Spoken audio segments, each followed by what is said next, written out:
அப்ப அந்த ஆட்டோல தான்ப்பா நான் செயினை மிஸ் பண்ணேன். அவனை பார்த்தாலே நல்லா தெரியுதுமா, அவன் தான் செயினை திருடி இருப்பான்னு. இனிமே இந்த ஆட்டோலயே நீ வராத, நீ வீட்டுக்கு போமா. அவன்கிட்ட நான் பேசி நான் செயினை வாங்கிட்டு வரேன். அப்ப நானும் வரேன்ப்பா. நான் தான் சொல்றேன்லம்மா, நீ கிளம்பு. சொல்லிக்கிட்டே இருக்கேன், நீ கிளம்புமா. திருமணம் பண்றதுக்கும் கண்மணி. அண்ணா ஏன்னா இப்படி பண்றீங்க? செயின் எங்கடா? அண்ணா யார் நீங்க? என்ன செயின் எனக்கு எதுவும் தெரியாதுண்ணா. அண்ணா ஏன்னா சொல்ல சொல்ல கேட்க வண்டியில நிறுத்திட்டு இருக்கீங்க? நான் எதுக்கு நான் பொருளை தூக்கி கீழே போட்டுட்டு இருக்கீங்க?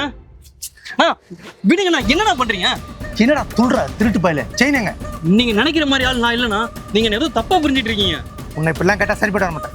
வாடா ஸ்டேஷன். அண்ணா போலீஸ் ஸ்டேஷன்லாம் வேணாண்ணா. நீங்க வேணா அந்த செயின் எப்படி இருக்குன்னு சொல்லுங்கண்ணா. அதே மாதிரி புதுசான ஒரு செயின் வாங்கி தரேன். இப்போ 1 மாசம் மட்டும் டைம் கொடுங்க. இப்போ விடுங்கண்ணா.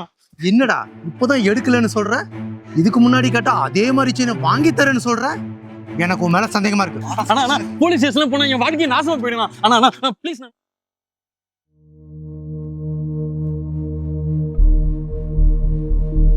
அப்பா நீ எதுக்கும் கவலைப்படாதம்மா.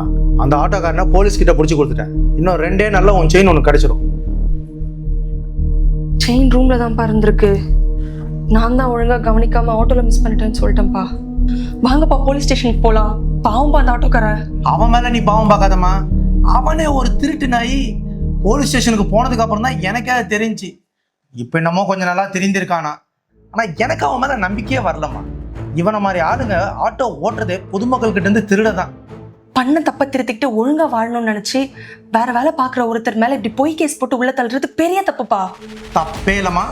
இதுக்கு முன்னாடி அவனால எத்தனை குடும்பம் கஷ்டப்பட்டிருக்கு, எத்தனை கல்யாணம் நின்று போயிருக்கு, எத்தனை பேரோட வாழ்க்கையை அழிச்சிருக்கான். பண்ற தப்பெல்லாம் பண்ணிட்டு இப்போ திடீர்னு திருந்திட்டேன்னு சொன்னா பண்ண தப்பெல்லாம் சரியாயிடுமா? இந்த மாதிரி ஆளுங்களெல்லாம் சும்மாவே விடக்கூடாதுமா. நான் பண்ணது சரிதான். தப்பு பண்றப்போ போலீஸ் கிட்ட மாட்டாதவன் பண்ணாத தப்புக்கு இப்போ போலீஸ் கிட்ட மாட்டிக்கினான். பாத்தியா?